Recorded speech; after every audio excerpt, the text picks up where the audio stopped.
Hello, Maverick fans. Welcome to another edition of the Mavpuckcast. Thank you, as always, for tuning in. John, we saw some pretty exciting hockey at Baxter Arena this weekend. It was an exciting series at Baxter Arena, both on the ice and off the ice, which we'll be talking about some of those interesting festivities around the series against Colorado College this weekend.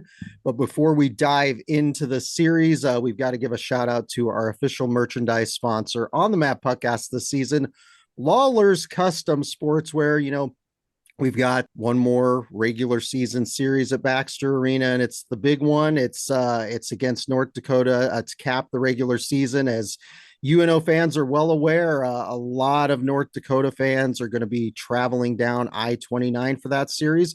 You're also going to get a lot of North Dakota hockey fans who live in West Omaha coming into Midtown Omaha for the series, Jason. And look, they're good about representing their team. You'll see a lot of those green and white jerseys on North Dakota fans. They're really good about buying the apparel, showing the apparel. And one of the things that you and I talk about all the time is getting more UNO fans to wear Maverick apparel. I would definitely encourage UNO fans, if they don't have anything to wear, they want to get something new to wear, to head to Lawler's Custom on 84th Street and get some new gear for that North Dakota series. Anything that's not green. Anything that's not green, white, and black. So for more information on Lawler's Custom, be sure to visit lawlerscustom.com. Colorado College came in ranked 10th in the nation, one of the hottest teams in the country. They came in off of a sweep of North Dakota in Colorado Springs. They won. Which was a huge surprise. Like, even being at home, I mean, I don't know anyone who gave them hopes of taking 6 points out of that weekend. I think most of us thought they might be able to eke out, maybe an overtime win or maybe a win and split the series or something. So to see them, sweep North Dakota at home, they were riding high coming to Baxter Arena. It was a shocker earlier in the season when Colorado College swept North Dakota in North Dakota. So Colorado College is starting to turn things around. A lot of good, talented young players. That first period on Friday night, a lot of fireworks with a little under 4 minutes left in the first period. Jason, Jack Randall puts UNO up 1-0, assist to Krenzen and LeMay. Randall has been a beast during the last month of play. Yeah, he's turned it on. He's probably arguably one of our best players last season, and we had said in the opening previews and stuff that this team was really going to need him to prove that was not a fluke. Early on in the season, you kind of started wondering. He had some good opportunities, but just couldn't kind of net those early on. And it's nice to kind of see him, kind of back to form from last year. A big part of this team. Absolutely right. So it was 1-0 UNO after the first period. Neither team scored in the second period, Jason, but both teams had a couple of power play opportunities during the second on Friday night. Omaha continued their heavy checking game. I think CC adapted well. They started moving pucks out of their zone a lot better. I think the big thing was in that second period, Umberto started playing the puck a lot more. And that's kind of been the thing with Colorado College, is teams are afraid to dump the puck in because he is so talented back there at not just preventing the wraparound, and getting an offside challenge to that, starting the play and stuff from the off wing that way. He kind of prevents that, but he'll play it up to their defense, and he becomes kind of the first level of that breakout, which is kind of tough to defend because you just don't have that extra guy to fill that extra lane that's created by that.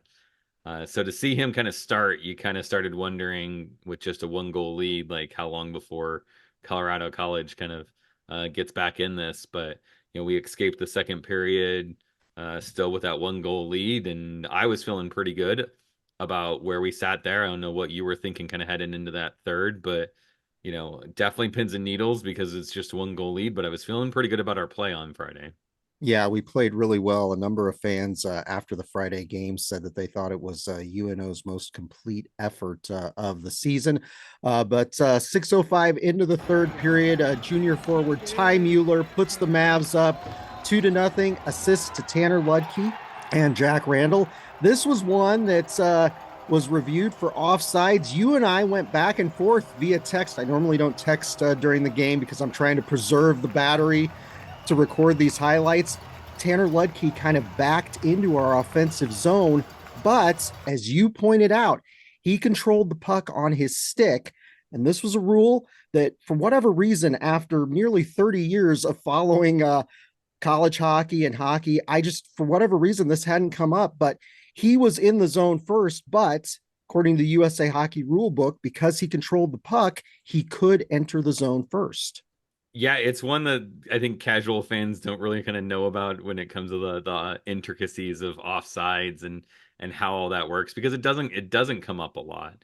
But it was one of those things, and it was changed a long time ago in ANHL and AHL in the upper levels, and I would have to go back and see exactly when college hockey followed suit, but they're usually not too far behind. So it's kind of been a rule for a while. It's just one of those things that you don't see, and it benefits Omaha this time for sure. Absolutely. And credit Tanner Ludke with his athleticism for maintaining control of the puck because a mere mortal player might not have been able to do that. So, with 2 minutes and change left in the third period, our captain, Nolan Sullivan, gets an empty net goal for UNO. God, I tell you what, a gritty performance during that game by Nolan Sullivan. He's not a statistical giant, but he's been big in recent weeks for UNO. Yeah, and him and Matt Miller out there on that, what is they pulled the goalie, so essentially you're dealing with a penalty kill kind of situation. They did a good job of clogging things up. I thought Power College didn't have any outstanding opportunities. They did have some good scoring opportunities, and Simon came up big, making some saves there at the end. And so it's always good to see those kinds of guys that are willing to kind of grind it out, get rewarded with the score sheet. And,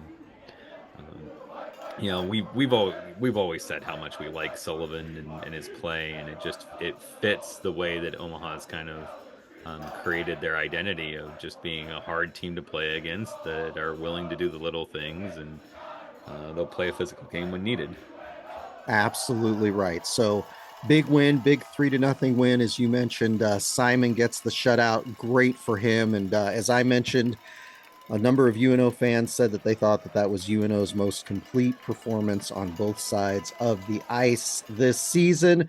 So I got to tell you, going into Saturday night's game, I felt great because a split against Colorado College going into the series sounded like a pretty good outcome. But we were hoping for more, Jason. We were hoping UNO could find a way to get the sweep. 3:25 into the first period. Colorado College's Brett Link puts the Tigers up 1-0. It's 1-0 Colorado College after one. And it was 1-0 through two periods, Jason.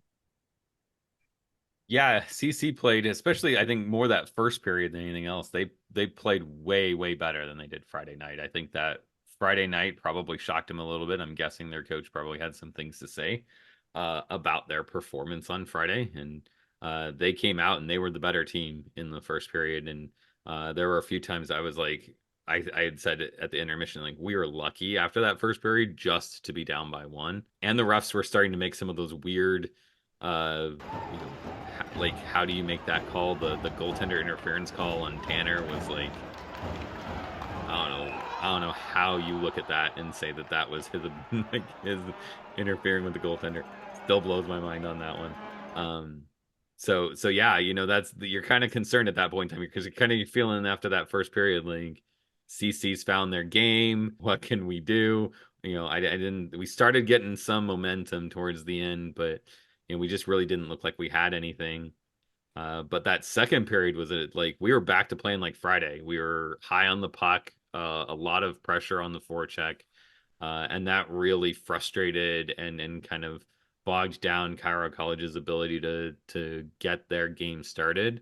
And then it's like, then you're still down by one and you're thinking, man, all that effort in the second period, is it just too little too late? Is it just, not our night? We had some opportunities that went off posts. We had breakaways that just, we lost the puck, or, it was 2-on-0 and like the shot was kind of a mediocre decision at best, or we try to get the pass across and it's behind a player. And there was a lot of that through two periods. And I was just kind of thinking like, maybe we used up all of our hockey luck on Friday. Like you mentioned, a number of great opportunities for UNO. And one of the things we've been beating this drum all season long is for UNO to find a way to get sustained pressure in their offensive zone. And on Saturday night, during that second period and third period, we saw UNO do that. We ended up putting 42 shots up on Colorado College during the game. It was scoreless throughout most of the third period. Again, as you mentioned, UNO had a number of good opportunities, 19 total shots during the period, 4 by Ty Mueller alone. I thought he was going to get a goal, but with a little under 3 minutes remaining in the third period, Nolan Sullivan ties it up for UNO, assist to Erdahl and Griffin Ludke. We were just talking about Nolan a few moments ago. Gritty performance by him this weekend, Jason, and a great time to get the game-tying goal. Yeah, we struggled a little bit I think especially the first period of Saturday with getting pucks to the net and getting bodies to the net. Like we get shots through, but there was no one there for rebounds, or everything was low. We were kind of jamming a little bit too low in the zone.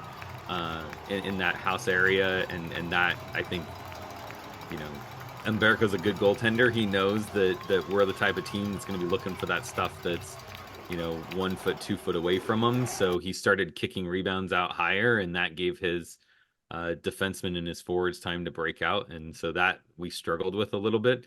I think that third period is when we really started to find that like middle ground, and kind of fill that in, and that's what really gave us the 20 some shots or something that we got in the third period, was just filling in those lanes where Umberco was starting to kind of kick the puck to. Nolan Sullivan, like his goal comes off of that. It's that middle area that Umberco kicked the puck out to. You get that second chance opportunity, and then Sullivan's there on the doorstep with just a wide open tuck it in the net kind of thing. And I credit him. It's not an easy place to go, and I think a lot of fans will look at that going like, that was an easy goal. It's like, well, yeah, no one's on him and he kind of slips it in, but my gosh, what the slodge that he has to go through to be in that position, you don't understand how hard that is. Absolutely right. So great goal, and the game goes to the 5-minute 3-on-3 overtime. A place that we've become very familiar with this season, Jason. I was hopeful that UNO would get it done, because UNO has had a lot of success in the 3-on-3 overtime period. Colorado College had a power play opportunity when Tanner Ludke was called for goaltender interference. He went barreling in the net trying to get something done. Yeah, he had the puck. He wanted to make a power move to the middle, which is definitely not something that I typically would expect from Ludke. Usually I see him as more of the try to maybe pick a drawback move, or a toe drag or something around a defender, and take those kinds of shots. Mueller's kind of the same way. Like, I expect those types of plays out of those two guys. But he just lowers his shoulder and kind of takes the, like, I'm just gonna drive this puck in, and Barrico makes the save. And I know Omaha fans kind of wanted to say, like, CC pushed him in kind of thing, but he really had a pretty clean lane, and he doesn't really make a whole lot of effort to stop. And so that one, I think he deserved way more than he deserved the one in the first period. The first period one was stupid, so I guess it balances out eventually. The game officially ends as a tie. Both teams get 1 point in conference play. So the game goes to a shootout for that extra conference point. The shootout doesn't mean anything in the NCAA record books, but for the conference race, it's very, very important to try to get that second conference points. Colorado College didn't get anything past Simon Lukosi during the shootout. UNO's Tanner Ludke put the shootout winner in against Caden Mbarico. The fans certainly rejoiced. Like I mentioned, Omaha outshot CC 42-19 during the game. What'd you think about UNO's performance overall in the Saturday night game and this weekend against CC, Jason? It's a good series. I think a lot of people had you as an underdog, so accepting that role and getting some results out of it, I think is a good thing. I like that they stuck with it and they kind of battled back in the Saturday game. It certainly wasn't an easy series by any stretch, but see them kind of put up those numbers and stick with the system and not kind of abandon things and try to do too much. We've seen that from this team this season is they get down in a game or something and they start feeling like they need to thread needle passes and open things up and kind of try to do things that they're just not used to. I think this was one of the weekends where we really saw them play what we could start to say is their game and kind of an identity to a team that we haven't really seen consistent all year. And I think that bodes well going into, the end of the season. We've got 4 games left in the regular season for the NCHC. I know we'll talk later about like standings and things like that, but we're in it. Like you have a chance, you're not out of it. And so this is the kind of play that you need. I think the big question for me now is Miami's next. Miami's not Cara College. Can we go out there and say, like, let's put in this kind of effort against someone who's not Cara College, not North Dakota, not Denver, not these perennial teams that are going to be good, or the CC team that's just hot all of a sudden kind of thing. Like you need to go and dominate Miami and say like, hey, we're a threat here. Because we need the points, that's for sure. Absolutely. So 5 big conference points out of a possible 6 against Colorado College. Big weekend for UNO. Great series. A lot of fun to be a Maverick fan at Baxter Arena this weekend for sure. So John, And my phone has been blowing up from people about this, and so before we move okay. on to, I know players of the games come in here, but the last shootout attempt by Cara College, I think we need to discuss your thoughts on should it have been blown dead, like basically right when he crossed the blue line, um, or not? Because I know what I know, like I know what I know, but I'm really curious what you think on that. Boy, I tell you what, fans were chirping in Baxter Arena. I did not get a clear view. Obviously, I'm trying to film this stuff. So I'm sitting there looking at my, 4.5 inch screen. And so I'm like, wow, what did he do when he came across the line? So, Jason, break it down for us. I did not go back and look at that this morning. Break it down. What exactly happened when he skated the puck into the zone during the shootout? Yeah, sure. So Wisdom comes across the blue line, and when he cuts through the blue line, he tries to make kind of um, an intermediary move to the middle. It's kind of a quick move to change the angle to get the goaltender to start backing up. In the process of doing that, he loses the puck. He loses control of the puck, which isn't a problem. I think a lot of people think like, oh, the minute you lose control of the puck, it's dead. That's not the case. Um, so he loses control, but the problem is that like the puck wasn't moving very fast. And so I think from a fan's perspective, you look at it and you kind of say like he stopped moving towards the goaltender. He stopped, essentially the opportunity because you can't go backwards on those. Reaches back, gains the puck, continues in, shoots and saves. And I think a lot of people were thinking that like the minute that he lost that puck, that the referee should have blown it dead. I had texted one of my friends who's a referee and said like, I think I know the answer to this, but before I go on a podcast and say like I know the answer to this, I really want to make sure that I'm like confident in my ability. And this kind of goes with a lot of like what we see with offsides and stuff too, is that if the linesman or the referee in any given situation is not 100% sure that it's offsides, or in this case, not 100% sure that he went backwards to get the puck, then they should let the play continue and then go back and remedy their error in review, because they'll have a better idea of what exactly happens with the multiple camera angles in the video. And so that's the situation that we're in. I think as a fan, like you now get to have the fun of like, if they did go into the review box, if he shoots and scores and they go into the review, and do they agree with us and say he went backwards? Do they disagree and say that it was still a valid attempt or what? But ultimately what it comes down to is they let it continue and Simon makes the save and it's irrelevant. But it's fun, I think, as fans to look at that and say, like, do you really feel like he went backwards to get the puck, or did he just reach back and pick up the puck? And if you're watching this on YouTube right now, I am playing this over and over again in slow motion, zoomed in, so you Frame can by frame. frame by frame, so you can take a look for yourself. Very interesting. I'm glad he didn't get the goal, so that we didn't have to deal with that Hopefully controversy. John draws a line for us on the video so that it's like the line of scrimmage on the NFL plays, and we can tell, like, did he really make the pass over the line?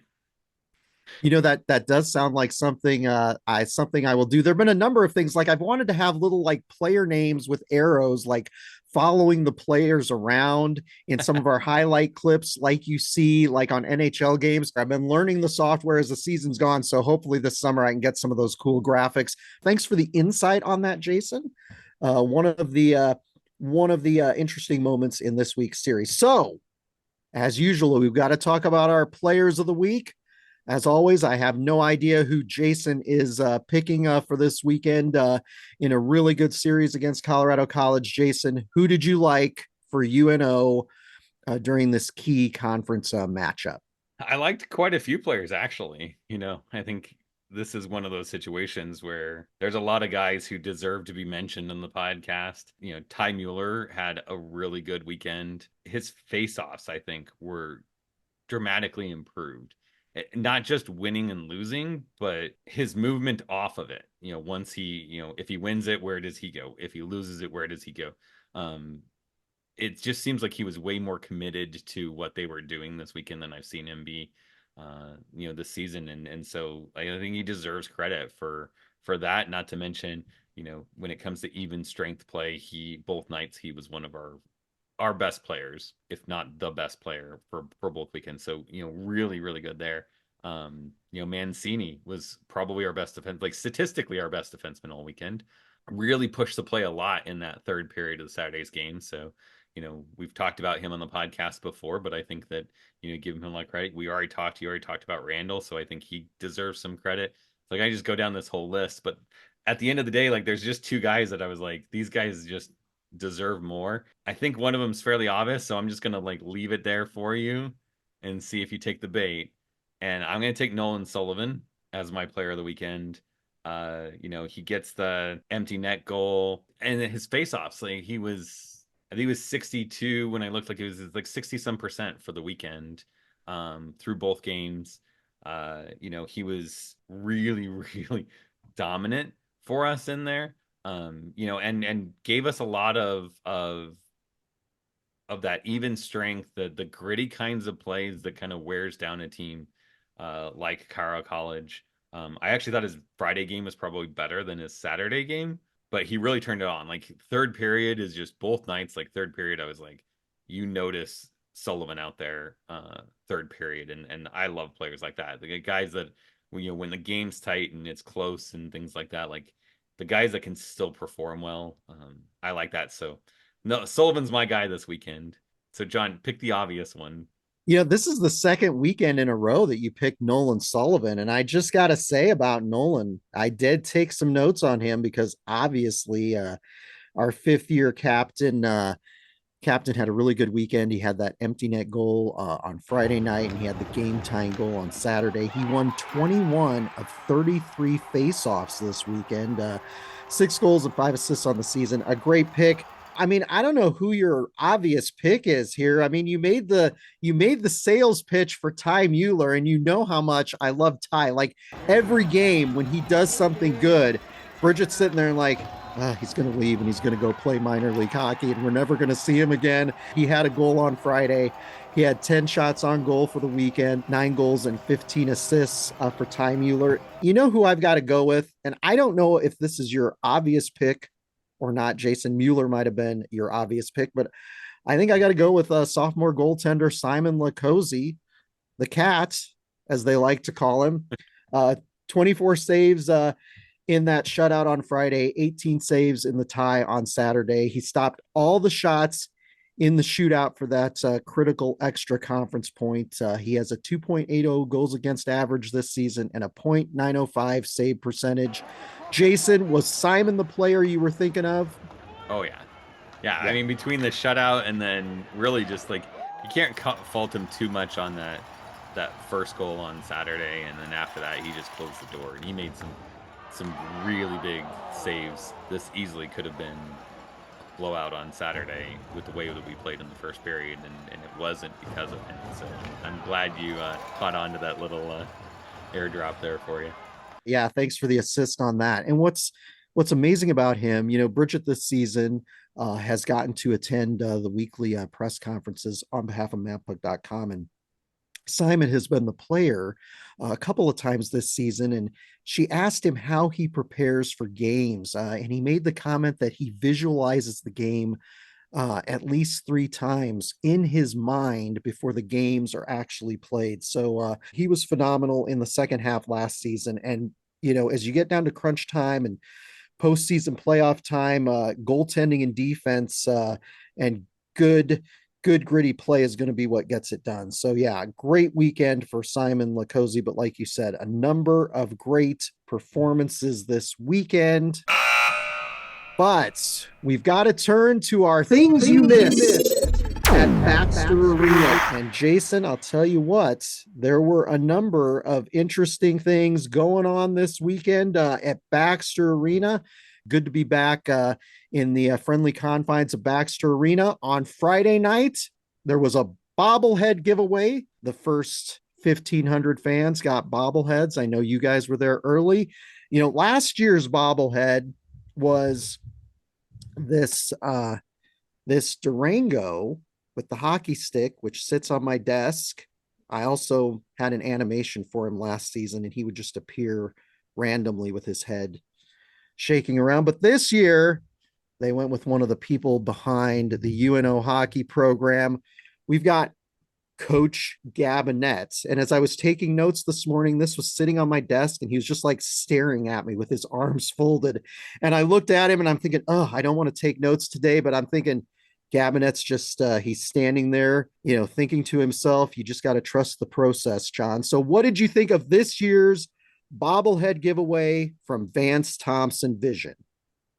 It was nice. I like that. I actually like that they did quote unquote a member of the team kind of thing. And so I guess now I wonder, like, is this a tradition? Are we going to get a bobblehead every year and I have to keep a collection or not? And if so, who do we get next year? And that's a really good question. Who would they pick?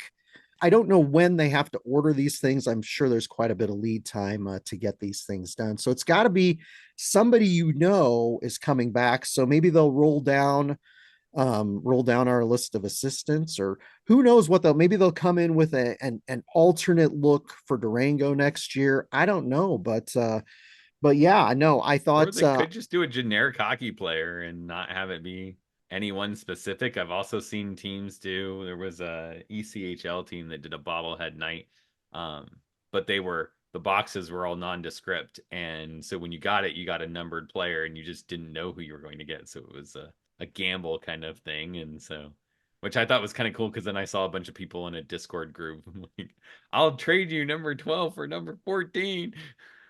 Maybe Mike Kemp is a good next bobblehead, and there's a reason for that, isn't there, John? absolutely. Mike Kemp announced his retirement, which we will be talking about here in a moment. I also want to mention on Saturday night, it was country night, I guess country western night at Oh yeah, UNO hockey.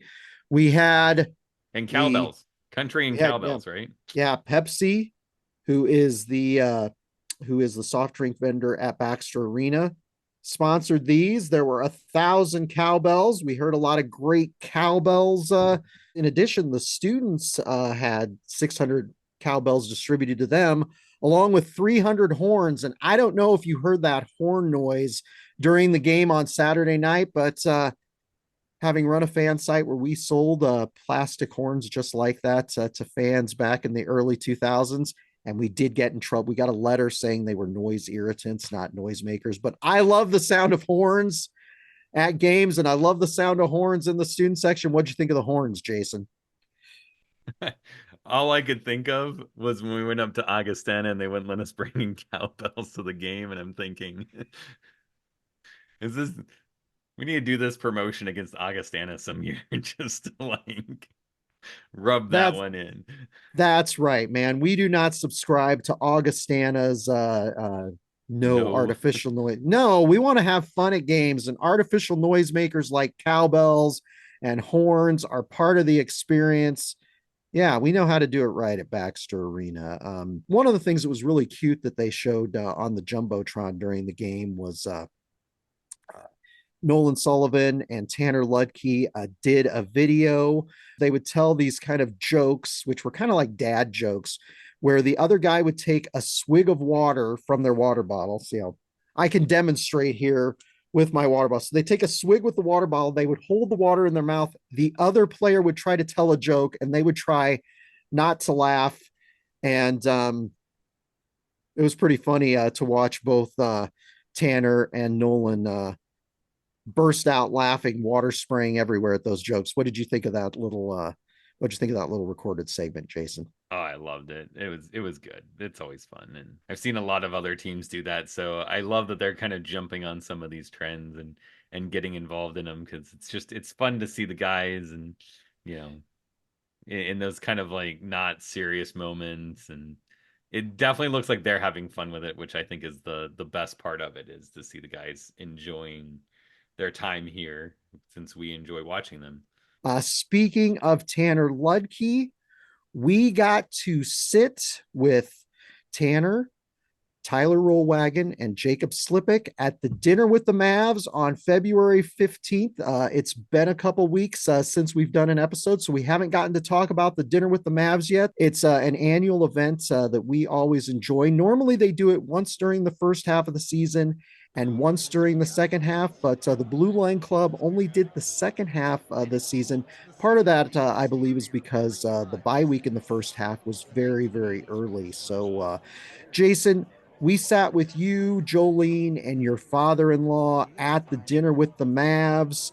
We had a great time chatting with those guys. What did you think of Dinner with the Mavs? One of the nicest events that the Blue Line Club does. There's a buffet dinner, $30 per person. You can't beat that. But what did you think about the Dinner with the Mavs this year at the Marriott in Regency? It was nice. We always like those events, and it's good to get to talk to the players and ask about things that are not hockey related and things that are hockey related, and just kind of enjoy some time in a meal, and then you get to hear from Coach, and so I always love the questions from the audience there, and to hear what people ask of Coach, and there were some good questions I think thrown out. You had a good one, and talking about his time as a player to his time as a coach, and so I don't know if you plan on showing some video of that, but that was a good question, and it's all around just a good event. Yeah, absolutely. Yeah, he had a really interesting answer to that question. So, uh, yeah, if you're watching this, we're going to show you a clip of what Coach Gabinet had to say to the audience. Yeah, Joe. Obviously, you were a player about 20 years ago for UNO. What's the Thanks, John. What's the biggest difference between when you were playing at UNO and now, the player experience? What's different between then and now from the time you were a player to being a coach? Good question. Yeah, you know what? I think, they had it a lot better than we had. But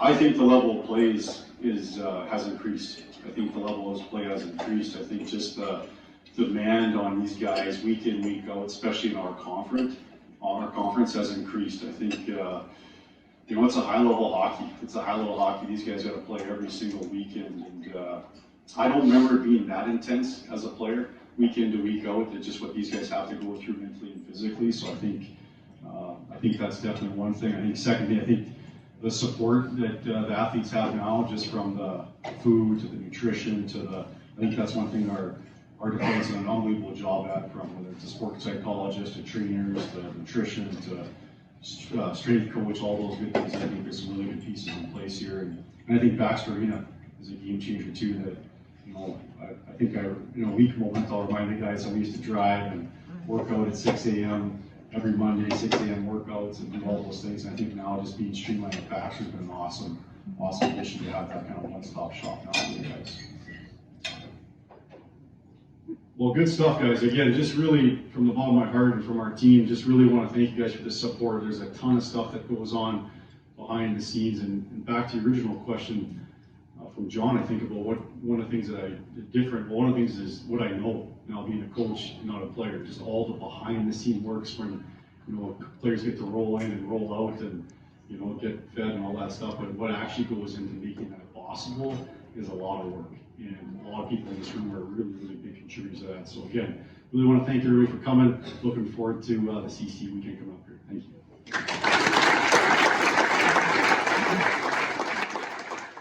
But Jason, you had a great question as well about teams getting added to the NCHC in the future, potential conference realignment. It's a topic that we're going to have to talk about some of our wild ideas and theories about conference realignment, because as fans, where it seems like conferences are changing in collegiate athletics on an annual basis, that would be kind of fun. So Coach Gabinet had an interesting answer on that.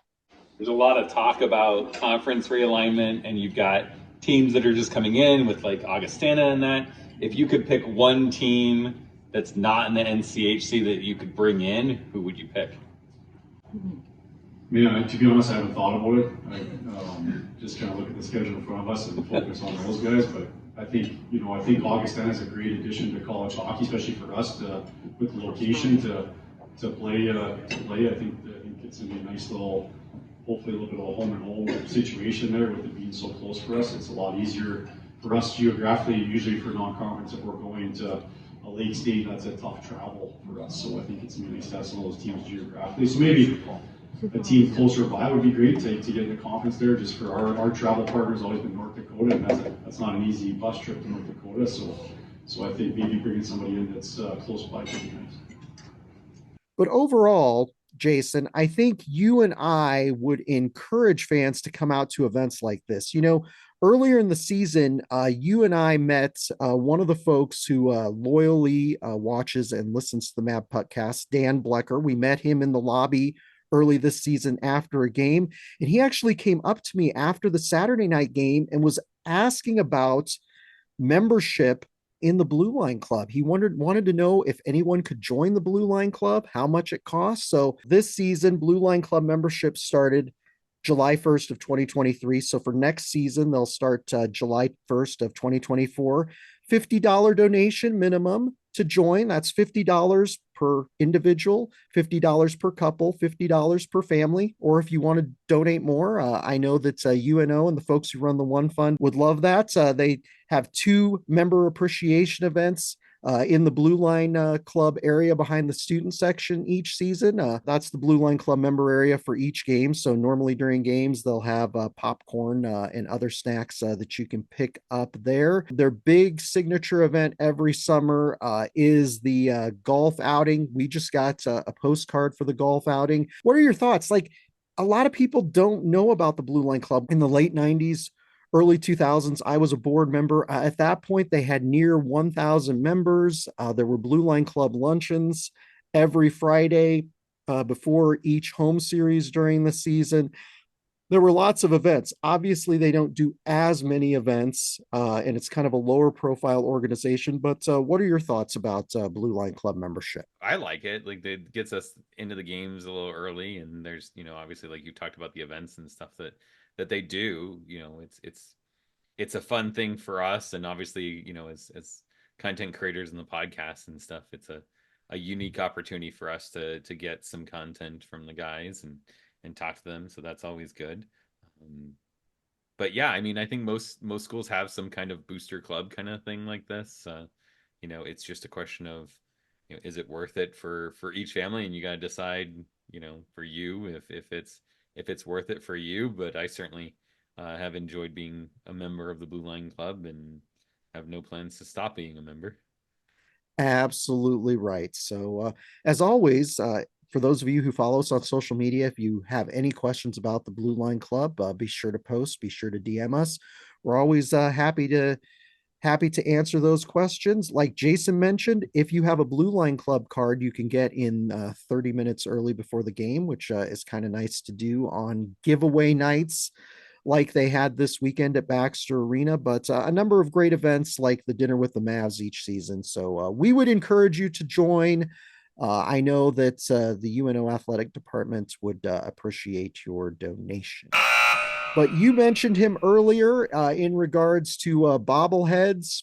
Coach Kemp, currently our executive associate athletic director, he announced that he was going to retire. Bridget and I got a notice on Tuesday night that he was going to make the announcement that he was retiring on Wednesday afternoon last week. There was an embargo, so we had to keep quiet, which we did a very good job of doing. We did not tell anybody, including you, Jason, and Jolene.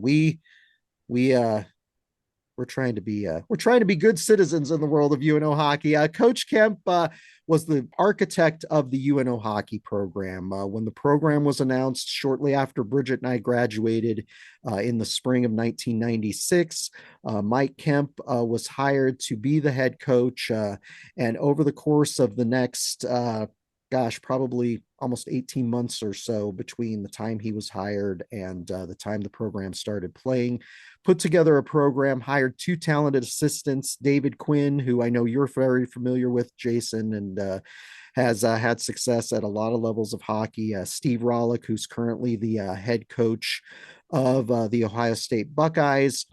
They were his assistants. They recruited some great teams in those early years. Coach Kemp retired with a record of 194, 223, and 57 in 12 seasons at UNO. Did a lot of great things for UNO, including getting the team to their first NCAA tournament in 2006 out in Worcester, Massachusetts.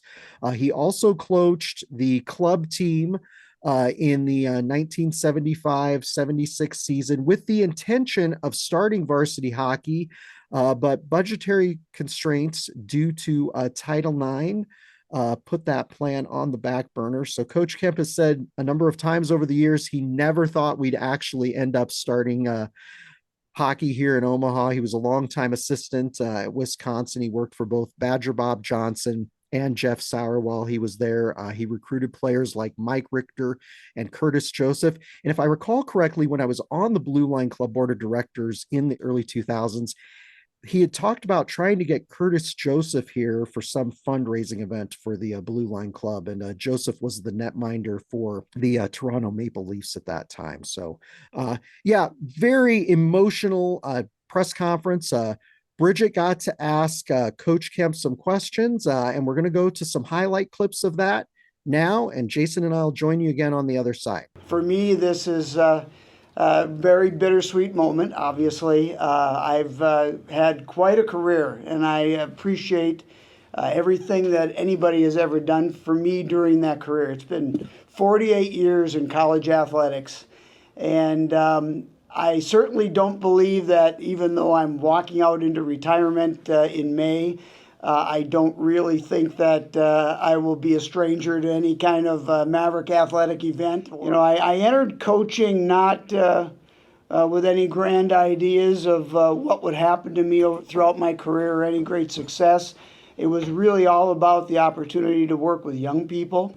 I also am really grateful for the opportunity I had here at UNO to come in 1996 and to start a program from scratch. You know, you look at very few people ever have the opportunity to start something that never existed, to be able to see through for the first 12, 13 years, when you count the year we recruited a team, 13 years of existence, and then be there 28 years later still helping to make decisions to guide that program. But so I've really been blessed. You know, the thing I'm most proud of with this program here is when I look out, like last night I was at my grandson's hockey game, his mite game, and I look out on the ice and I see 5, 6 of our former players that played for me out there giving back to the community. And what I'm most proud of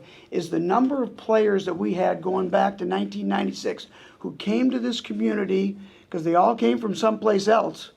They all came here, put down roots, graduated from UNO, got degrees, got jobs in the community, and then stayed here and given back to the community. To me, that's the thing I'm most proud of.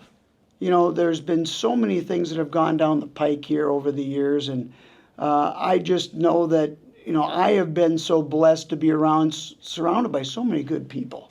You know, and it's like I said, it started back with Del Weber, Don Leahy, Connie Clausen. You know, to be able to be involved with those people, have those people influence your life, yeah, I mean, it's impactful. And I've had so many people before I got here that really had those kind of impacts on me as well. You know, Bob Johnson, Jeff Sauer, Don Roberts. You know, I'm just a guy who got lucky. So, Jason, what did you think of the announcement that Coach Kemp was retiring? He's been such a fixture around UNO hockey. It's nice to have that institutional memory from the very beginning of the program to now, and he won't be with the athletic department. So I guess it falls on certain fans and Terry Leahy, who's been around since the beginning. But what did you think of the announcement that Coach Kemp was hanging it up? 71 years old, hanging it up. Yeah, I think it was a bit of a surprise, but kind of like not completely a surprise. You know, you mentioned his age, and like he's been with the program and he's moved from, you know, being behind the bench to more of an admin role. And, you know, so those are kind of all the like writings on the wall that it's coming, but you kind of just never think that today's the day. But it's a changing of the guard, right? You know, when they brought in Dean Blaise, and then, you know, when Dean Blaise left and Gabinet took over, you know, that was kind of starting to look at like, this is a new program, this is a new team. It's not, you know, what it was when it started. You know, the move to the NCHC, I think, was a big precursor to, you know, the new Omaha versus the old Omaha kind of thing. And so it's, you know, it's sad to see him go. Like you said, it's sad to lose that history, that, you know, that every day he's there saying like, this is where we've come from, and kind of always keep that in mind. And, you know, it'll be interesting to see where we go from here. You know, as a fan and stuff, the question for me becomes, you know, what comes next, and who fills that void. You know, in hockey, we talk a lot about the next man up, and, you know, a player goes down with an injury and you're like, all right, someone has to step up and perform, right? And so I'm curious who's gonna step up? Who are they gonna go out and hire, or who are they gonna promote from within to kind of take over that role and make sure that UNO stays in the conversation for you know, NCHC playoffs and NCAA playoffs. And, you know, I think all of the fans have dreams of winning a national championship someday, and having that in Omaha. Like, who can take us to that level? You know, who can build the fan base? And the other thing, and I'd love to hear your kind of thoughts on this, Jon, as someone who's been around the guy for a long time, but I'm really curious what the university does to kind of see him, you know, see him off. And you know, we saw some of the stuff that they did around Leahy's accomplishments and in his track record this season, and getting to the number of games called and things like that. And, you know, I'm curious what they'll do. I assume during the games, one of the games at least at North Dakota, about like, how do you send this guy off into the sunset and say, hey, thanks for everything you did for us, because Omaha is not what it is today without Mike Kemp. Yeah, I thought they might mention something during this series against Colorado College. They didn't. He's officially retiring in May of this year. So, like you, I'm assuming that they might do something during that North Dakota series. Maybe not. Maybe they'll wait till the first series this coming fall to honor Kemp in some way. But I would think that you would want to do it now. So, yeah, having known him since the early days of the program, like I mentioned, I served and worked on the Blue Line Club board of directors. So Every time we had a meeting, I saw Coach Kemp, who attended those meetings. Bridget and I got to know him very well. There were a couple of seasons in there in the early 2000s where Coach Kemp's secretary, Shirley Fye, had me design Coach Kemp's Christmas card that he sent out to his professional colleagues and fellow coaches. So that was always a fun process going back and forth with him on that each year. I remember one year his wife, Julie, was chairing a fundraising event at the Omaha Children's Museum, and he called us personally and asked us to come work the auction they were having that night. So Bridget and I ran the cash register that night for the event. So we've known him a long time. Obviously, when it comes to a coach of a hockey team, when you're the people who run a fan site, it can be a very kind of interesting relationship that develops with a head coach. But looking at the UNO athletic department over the last 15 20 years, there's been a lot of churn, there's been a lot of turnover. It was nice to have Coach Kemp around, knowing that you had somebody who understood college hockey, who'd lived his life working in college hockey. One of the things that I wish he'd get involved with, certainly NIL has become a big topic, and I think he's one of those guys. He would make a great spokesperson for one of the NIL entities that's trying to raise money for players here at UNO. And a big part of it is the fact that with somebody like Kemp, it's the know, like, and trust factor to appeal to donors to make those kind of donations, Jason. He mentioned, wanting to be with the family and his grandkids and things like that. So, yeah, I mean, I would be shocked if we don't see him around pretty frequently. I just know hockey guys, and it's a hard thing to kind of let go. So we've got a road series coming up at Miami this coming weekend. Jason talked a little bit about it earlier. March 1st and 2nd in Oxford, Ohio at Steve Cady Arena, which is part of the Goggin Ice Center. Miami is 7-20-3 overall, struggling again this season for the RedHawks. They are 1-17-2 in NCHC play. Jason, we've got to talk a little bit here about the NCHC standings. Omaha is currently I would say solidly in sixth place with 28 points. Miami's last place in the conference with 7 points. Minnesota Duluth is in seventh behind us with 21 points. Western Michigan right ahead of us with 31 points. So we're nipping on their heels, 3 points behind. Colorado College is in fourth with 34 points. Denver is right ahead of them, 2 points ahead of them with 36 points. And then St. Cloud State is in second with 40 points, and North Dakota is in first with 43 points. So it's quite a dogfight in the conference race, Jason. And like at 11:15 last night, we were texting back and forth about scenarios that would get UNO home ice, UNO third place. I already had a headache after the games, and like the headache spread to my left eye. We were going back and forth on this. UNO's got a chance after some really good performances here in the second half of the season to get one of those home ice spots.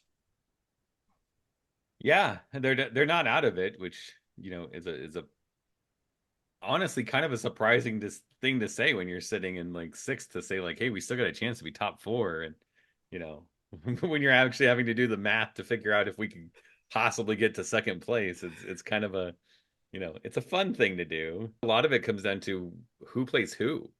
It's not just a math game, and there's opportunities if we take care of business in our games to move up those standings.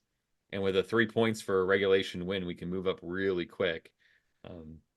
But the key is, and we've talked about this, ad nauseum at this point in time, but we have to beat the teams that we need to beat. We have to beat Miami. You can't go in there and say it's Miami. They only have one conference win. They've won 7 games overall. Their goaltenders all pitch over 3 goals a game. We'll be fine. We're gonna have no. You start getting that attitude, and Miami's done it to us before. They will beat us, and that's gonna be a problem for us if we really want to move up those standings. Like you said, I'm completely shocked that we're talking about home ice at this point, but man, it would be great to get home ice for the playoffs. So Mavs, you gotta do everything that you control to make that happen. Miami coach Chris Bergeron is in his 5th season with the RedHawks. He's 35, 110, and 16 with Miami. He was a past assistant with Miami during those years when Miami had a lot of success in the CCHA and made multiple NCAA tournaments. He spent 9 seasons as the head coach at Bowling Green. In his final 5 seasons with the Falcons, they won 20 plus games each season. I know things have not gone the way that Chris Bergeron has wanted them to go yet, but it's going to take some time to get some recruits, get some transfer portal players in. They only have one NHL draft pick on that team. So that makes it tough to compete in the NCHC. One of the players encourage you to watch, because we encourage you to watch certain players each week. Senior forward Matthew Barbellini leads the team in points with 11 goals and 13 assists. He had 2 goals in the series at DU last weekend. And then one of the players I'm encouraging you to watch, because he has a name that's tough to pronounce, junior forward Raymond Vitalen from Latvia, who is a transfer from Vermont. He has 6 goals and 10 assists for the RedHawks. He had 2 assists in the series at DU. The goalie situation has been kind of rough for Miami this season. Like I mentioned, the team only has one NHL draft pick, and that's goaltender Logan Neaton. He has been out with an injury after starting 18 of 20 games for the RedHawks this season. So it's primarily been freshman netminder Bruno Bruveris. I think I'm pronouncing that right. These teams need to have guys named Smith and Jones and other stuff. But Bruno Bruveris is freshman goaltender, as I mentioned. He is from Latvia. He has started most of the games since Neaton went down, and then senior Carter McPhail has appeared in a couple of games. Statistically, neither of those goaltenders have been particularly good. So UNO has an opportunity, if they can play with the same sort of intensity that they played with against Colorado College this weekend, to go out there and get 6 big conference points and put them in a really good position going into the final weekend of the season. But Jason, what's your pick? This Critical Road series, second to last series of the regular season out at Miami. What do you think is going to happen? Do you think UNO is going to sweep? Are they going to get swept? Are they going to split?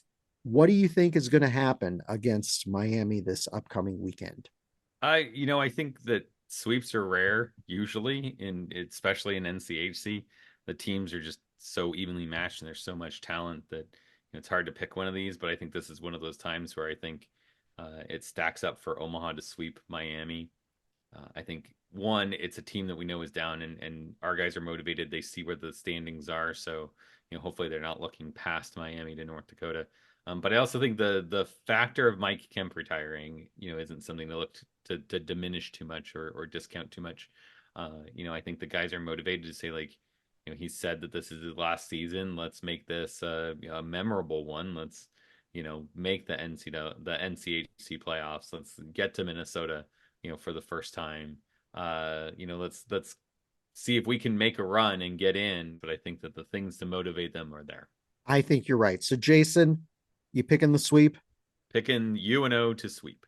Look, lots of opportunities for UNO here, not just in the conference race, but they're currently sitting 18th in the pairwise. They're just outside of where they need to be. You really need to be in that top 14 or so in the pairwise rankings at the end of the season to have a shot in an at-large bid. So they've got some work to do, but they've got some opportunity here the next 3 weekends to get that done. Like you said, it's an exciting time, and they can't overlook Miami. We can't emphasize that enough. Jason and I have watched far too many UNO teams lay an egg against the Miami RedHawks when we should have beat them. So we need to see the team get it done. It would also be great to see UNO get a strong finish, regardless of what the final outcome is, play their best hockey in March. Having run Mavpuck.com for so many years, having run the Mavpuck.com message board for so many years, I can't tell you the number of threads I've had to read talking about how the team has fallen apart in March, season after season after season. So these guys have the opportunity to do something really special for fans, for themselves, and that's to play their best hockey down to the bitter end, however the season ends. So they've got an opportunity to do that. And with that, I'm picking a sweep. I think Jason thinks I always pick sweeps during the season. It'd be great to go undefeated sometime, Jason. That would make you and I doing this podcast a whole lot of fun. The games will be at 6:05 p.m. Central Time, both nights this upcoming weekend. The games will be broadcast locally on the radio on 1290 Coil. Mike Valancourt and Terry Leahy have the call. I got to tell you, fans, including myself, and I know including you, Jason, have really enjoyed Valancourt this season. He has been a great addition. We've gotten to chat with him a little bit, get to know him a little bit this season. He is fantastic. We'll have to see if we can get him on the podcast during the off season, maybe to talk about his experiences during this first season. If you are not here in Omaha and you can't tune in 1290 Coil, you can listen to the radio broadcast online on the Varsity Network app. And of course, as always, you can watch both games on nchc.tv. As always, be sure to follow Mavpuck on Facebook, Twitter, Instagram. You can find links to all of our social channels as well as back episodes of the Mavpuckcast at mavpuck.com. But until next time, Jason, go Mavs. Go Mavs.